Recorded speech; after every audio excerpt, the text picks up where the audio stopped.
falar desse tema, é inevitável a menção de alguns nomes.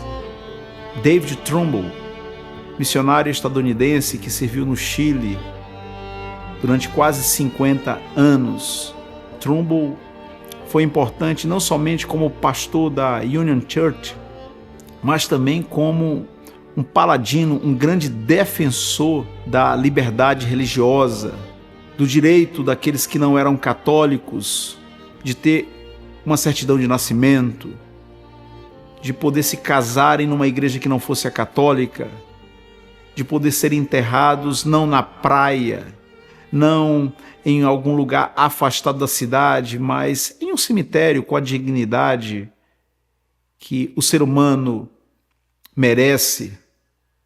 A importância de Trumbull no Chile é tão grande que ele é considerado não somente como o patriarca do protestantismo no país, mas como um dos grandes defensores das liberdades civis no século XIX. Foi agraciado com o título de cidadão chileno e foi enterrado ali em Valparaíso. Seu nome é uma referência no país e faz parte dos livros de história do Chile. Outro nome, além de Trumbull, é o de Alfonso López, que serviu como presidente da Colômbia de 1974 a 1978. López escreveu o livro A Estirpe Calvinista de Nossas Instituições Políticas, reconhecendo o legado do calvinismo ao mundo moderno, a ideia do federalismo, a noção da representatividade, escolher membros da sociedade para governarem a nação. Também podemos mencionar John Mackay, aquele que é considerado por muitos como o presbiteriano mais influente no século XX, pelas posições que ocupou. Mackay foi um escocês que serviu como missionário no Peru, de 1916 a 1925. Depois serviu também no Uruguai, no México, até ir para os Estados Unidos, onde foi presidente da Junta de Missões Estrangeiras da Igreja Presbiteriana do Norte dos Estados Unidos. Chegou a ser presidente da denominação e, na década de 50 do século passado, presidente da Aliança Mundial de Igrejas Reformadas. John Mackay escreveu o livro O Outro Cristo Espanhol. Escreveu várias obras importantes e é um nome que se destaca quando falamos sobre o presbiterianismo na América Latina, porque sua influência é grandiosa. Ele não somente influenciou as pessoas no Peru, no Uruguai, no México e os latinos, como os hispanos são conhecidos nos Estados Unidos, mas também os demais países.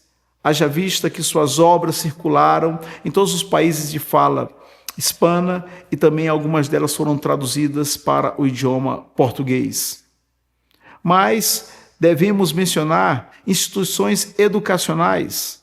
Quem visita Buenos Aires, na Argentina, pode ouvir falar da Universidade San Andrés, universidade ligada à Igreja Presbiteriana San Andrés, que é o nome da Igreja Presbiteriana na Argentina. Na Colômbia, em Barranquilla, existe a Corporación Universitária Reformada, da Igreja Presbiteriana da Colômbia. Na Bolívia, temos a Universidade Cristiana de Bolívia, UCEBOL, mantida por uma missão presbiteriana coreana. E em nosso país nós temos a Universidade Presbiteriana Mackenzie, temos alguns colégios, vários seminários e alguns institutos bíblicos. Portanto, a presença presbiteriana no continente também se evidencia no campo da educação, seja a educação secular ou geral, ou a educação teológica propriamente dita. O presbiterianismo está presente na maioria dos países do continente, mas se destaca em dois deles, no Brasil e no México. Em relação propriamente à presença da Igreja Presbiteriana na América Latina, independente da definição que obtemos, seja do ponto de vista geográfico ou cultural, nós podemos mencionar pelo menos 4 origens ou 4 troncos. Nós temos, em alguns lugares, a Igreja Presbiteriana filha da Igreja Presbiteriana do Canadá. Em outros, o presbiterianismo se deve à participação de presbiterianos da Escócia. Em outros, mais recentemente, presbiterianos da Coreia do Sul estabeleceram igrejas em algumas regiões da América Latina e também, e principalmente, presbiterianos oriundos dos Estados Unidos. No caso do Canadá, são apenas 2 países que têm igreja presbiteriana fundada por missionários canadenses. A Guiana, antiga Guiana Britânica, que hoje só é conhecida como Guiana, e Trinidad e Tobago. No caso dos presbiterianos de origem escocesa, nós temos alguns países. Eu menciono aqui, a modo de exemplo, o caso da Argentina, onde a igreja presbiteriana é conhecida como Iglesia Presbiteriana San Andrés, uma referência a essa região, ou esse termo muito associado à Escócia, St. Andrews. E nós temos também, no Peru, uma vertente do presbiterianismo é de origem escocesa, né? O primeiro missionário escocês que ali esteve foi o John Mackay. Nós temos também igrejas presbiterianas estabelecidas por missionários sul-coreanos. Temos esse caso no Paraguai, principalmente na Bolívia, na região de Santa Cruz de la Sierra, onde existe ali um seminário, existem várias igrejas locais, existe uma universidade, a Universidade Cristiana de Bolívia, UCEBOL. E nós temos também igrejas no Brasil que estão ligadas a missões sul-coreanas. Alguns anos atrás, existiam pelo menos 40 igrejas de fala coreana na região metropolitana de São Paulo. A grande maioria dessas igrejas, quase todas, estão focadas nos descendentes. São igrejas étnicas. Eu pude identificar somente uma igreja na Grande São Paulo que tinha um ministério bilíngue, voltado tanto para os coreanos, propriamente ditos, ou filhos de coreanos, com atividades em língua coreana, como também desenvolvia um ministério em fala portuguesa, justamente para aqueles que já não têm o coreano como sua língua, sua primeira língua. Além dessas igrejas, dessas denominações fundadas por missionários ou presbiterianos oriundos do Canadá, da Escócia e da Coreia do Sul, nós temos, e esse é o caso da maioria dos países onde a igreja presbiteriana está presente no continente ou nessa região que chamamos de América Latina, o caso das igrejas fundadas por missionários enviados pelas igrejas presbiterianas dos Estados Unidos. Basicamente, nós podemos mencionar que houve 2 importantes denominações norte-americanas, estadunidenses, que atuaram na América Latina. A antiga Igreja Presbiteriana do Norte dos Estados Unidos, cuja sigla em português é PECUSA, e a antiga Igreja Presbiteriana do Sul dos Estados Unidos, cuja sigla em português é PECUS. Essas 2 denominações, a Igreja Presbiteriana do Norte e a Igreja Presbiteriana do Sul dos Estados Unidos, enviaram missionários para 3 países: México, Cuba e Brasil. Em Cuba, infelizmente, a partir de 1959, com aquele movimento que ficou conhecido como Revolução Cubana, não apenas a igreja presbiteriana, mas todas as igrejas protestantes enfrentaram uma crise tremenda, muitas de suas propriedades foram confiscadas e a igreja foi amordaçada e se encontra nessa situação até hoje. No México e no Brasil, felizmente, a situação foi distinta, foi outra. Então nós temos justamente nesses países, em alguma medida, isso se deve ao fato de que receberam missionários de 2 denominações importantes dos Estados Unidos.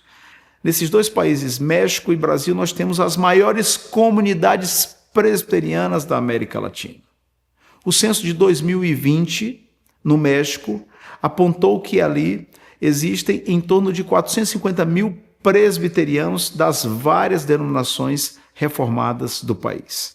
O censo de 2010 no Brasil aponta que no Brasil existiam pelo menos 921 mil pessoas que se declararam como presbiterianas. Há muitos indícios de que esse contingente, esse percentual aumentou. E nós estamos esperando com certa ansiedade os números do censo de 2022 para ver o crescimento da igreja evangélica, inclusive dos reformados, do segmento reformado em nosso país. Algumas pesquisas feitas por certos institutos indicam que, atualmente, o número de evangélicos no Brasil corresponde a 29% da população. Outras apontam um pouquinho mais, na casa de 32% ou 33%. Em números brutos, isso corresponde a aproximadamente 60 milhões de pessoas. É muita gente. Estamos falando dos evangélicos de uma maneira geral, sem entrar no mérito daqueles que são praticantes, daqueles que são assíduos, daqueles que são regulares.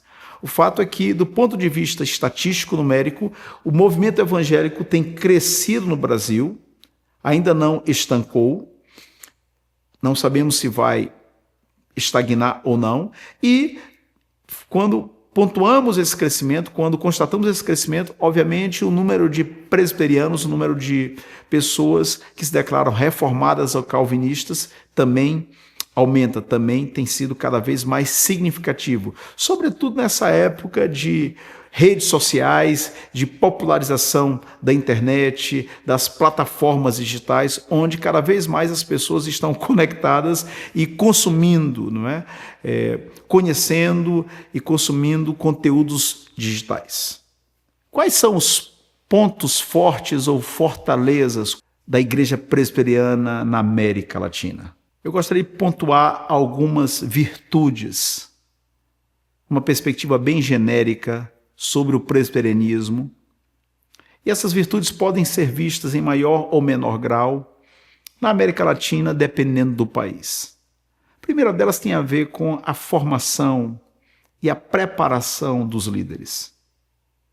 Os presbíteros docentes, espera-se deles a instrução formal em um seminário, para que eles estejam habilitados, em condições de interpretar corretamente o texto da Santa Palavra de Deus em diálogo com o mundo da nossa época. Tem uma frase do John Stott que é muito feliz, a meu ver, na qual ele afirma que a pregação é a ponte entre dois mundos, o mundo da Bíblia e a nossa época. Então, os pastores presbiterianos são bem formados, têm oportunidades para se capacitar de maneira devida. Da mesma forma, em relação aos presbíteros regentes, qual é o princípio bíblico? E isso é praticado na Igreja Presbiteriana e também nas demais igrejas evangélicas que levam a sério a palavra de Deus. Os homens mais experientes, isto é, mais experimentados, aqueles que não são novos convertidos, neófitos, aqueles homens que são casados via de regra e que administram, governam com sabedoria e com coração pastoral seus lares. Esses homens são escolhidos para governar a igreja local ao lado dos pastores. Então, a preparação, o cuidado com a preparação, com a formação dos líderes é uma virtude do presbiterianismo. Além dessa capacitação dos líderes das igrejas, podemos mencionar a preocupação com a educação de uma forma geral, porque em todos os lugares onde o presbiterianismo se consolidou e está consolidado, nós percebemos a existência e o funcionamento de educandários, de escolas, colégios, universidades, instituições que visam capacitar, educar, instruir, preparar as pessoas para que possam exercer a sua cidadania de maneira plena, de maneira responsável. É assim que no Brasil, por exemplo, nós temos alguns colégios presbiterianos. O mais conhecido, o mais famoso deles é o Colégio Mackenzie. Temos o Colégio 2 de Julho em Salvador.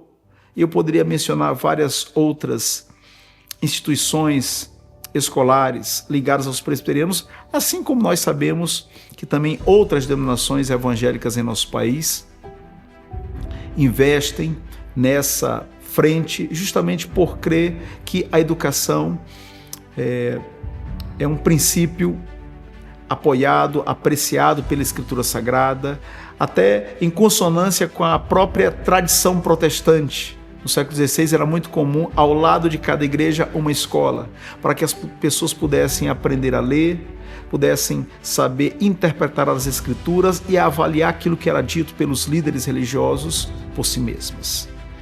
Além disso, nós podemos mencionar a preocupação com a evangelização e assistência das comunidades ribeirinhas e mesmo das tribos ou comunidades indígenas.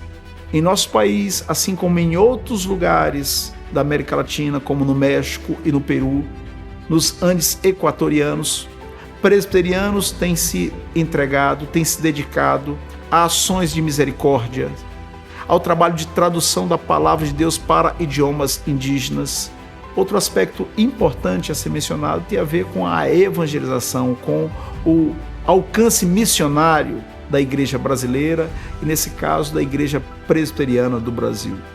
Pela graça de Deus, hoje, a igreja presbiteriana do Brasil tem mais de 200 missionários espalhados pelo mundo, presentes em mais de 40 países. Obviamente, ela pode ir além desses números, pode enviar mais pessoas, está presente em mais culturas, mas não é uma coisa pequena. Isso só é possível pela graça de Deus. Por outro lado, também existem pontos que podem ser melhorados, existem fraquezas ou áreas que são mais deficientes ou deficitárias e que requerem de nós maior atenção, maior esforço, oração também, para que possamos, para a glória de Deus, melhorar nessas áreas. Eu mencionaria, por exemplo, o denominacionalismo, ou essa tendência de, às vezes, olhar muito para a nossa tradição, olhar muito para o nosso reduto reformado e, por vezes, se comportar como se nós fôssemos a melhor expressão da igreja protestante. E a dificuldade de estabelecer pontos de contato e diálogo com irmãos de outras tradições teológicas que têm a Bíblia como palavra de Deus. Então é preciso que a gente reconheça que nem sempre os presbiterianos têm mostrado um genuíno espírito ecumênico. E por ecumenismo aqui eu me refiro àquelas bases ao diálogo com irmãos e tradições que têm a palavra de Deus e os valores teológicos clássicos como pontos basilares da sua fé e da sua prática eclesiástica. Então lembremos que o reino de Deus, por mais que amemos a nossa tradição teológica, por mais que amemos a teologia reformada, o reino de Deus está além e vai além dos limites da nossa denominação, da nossa tradição teológica ou eclesiástica. Também podemos mencionar que em alguns lugares dessa região latino-americana, a confessionalidade e a identidade teológica dos reformados, essas questões estão enfraquecidas.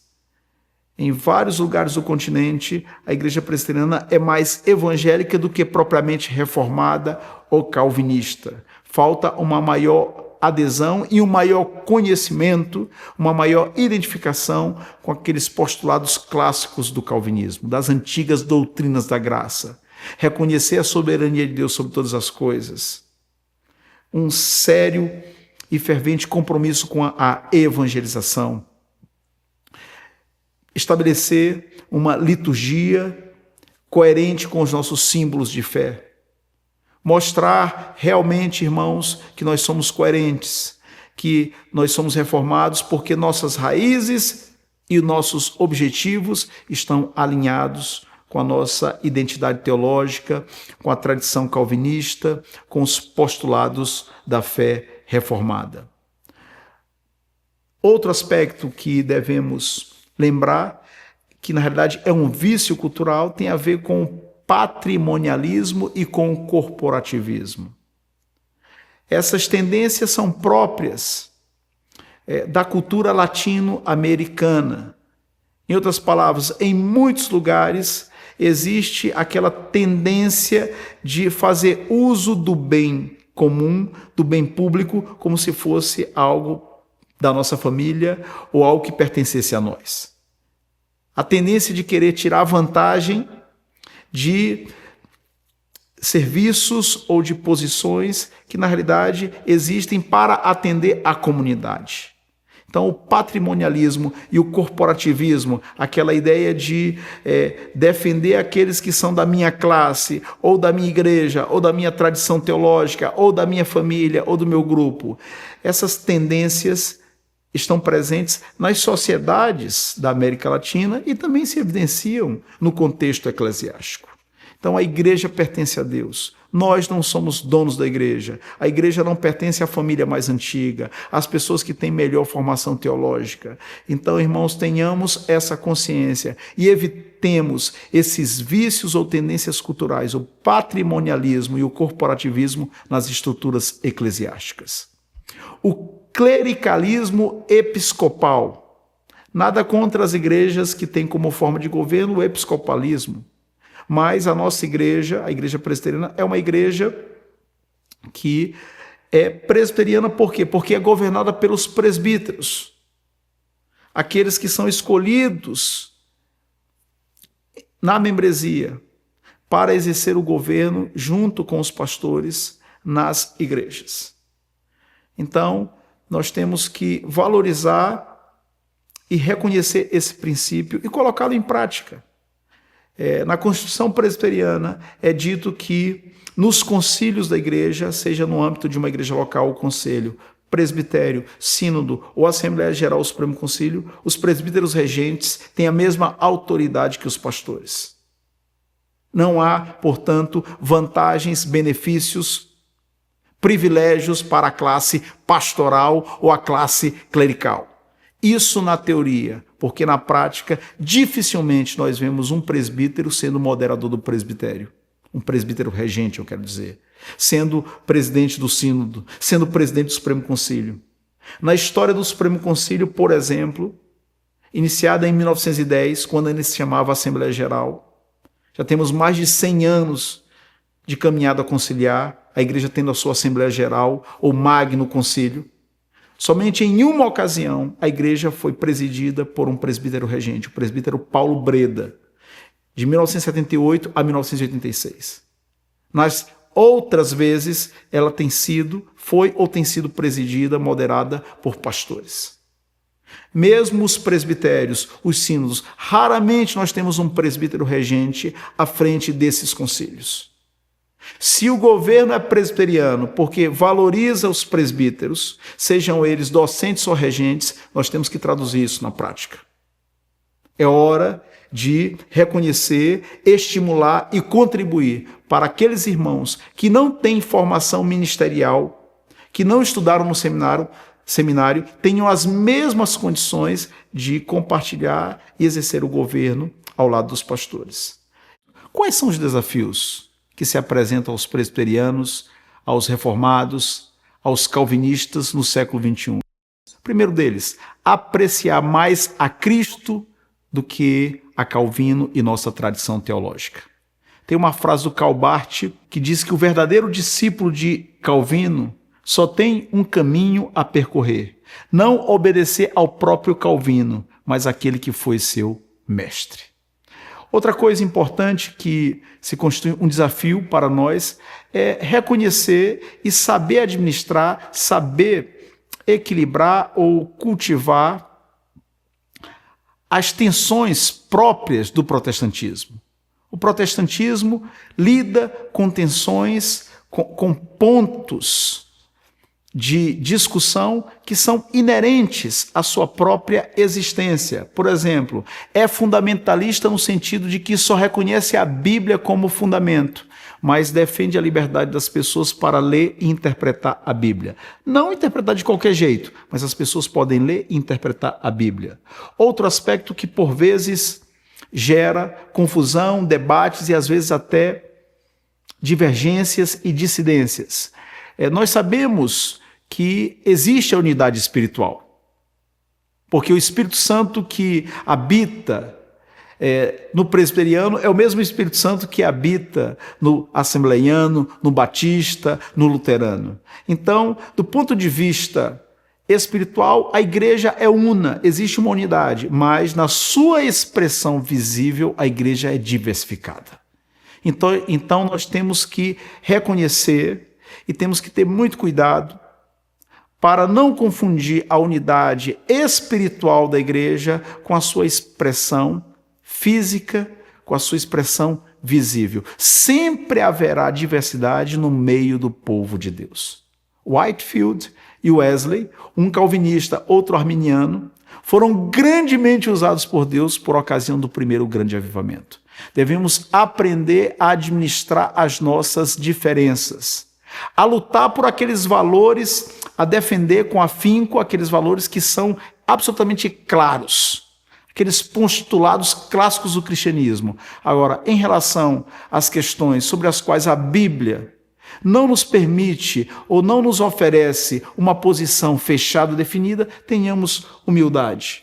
Além desses desafios mencionados, temos que, de uma maneira geral, aprender a evangelizar. Isso não quer dizer que os presbiterianos não evangelizam, mas muitos de nós temos dificuldade em compartilhar o evangelho e precisamos crescer nessa área. E não poderíamos terminar esse vídeo sem mencionar o desafio de enviar pastores, missionários e missionárias para países na América Latina, onde a igreja evangélica, onde o evangelho ainda é muito reduzido, ainda não está estabelecido, ainda não tem uma igreja, um corpo, o corpo de Cristo não está visível. Países como Guiana, a Guiana Francesa, países como Uruguai e Equador são grandes desafios para nós. Que Deus nos ajude para que continuemos trabalhando pela causa do Evangelho, para que exaltemos o seu nome, para que a glória seja dele e sejamos encontrados como obreiros e obreiras aprovados e aprovados na presença de Deus.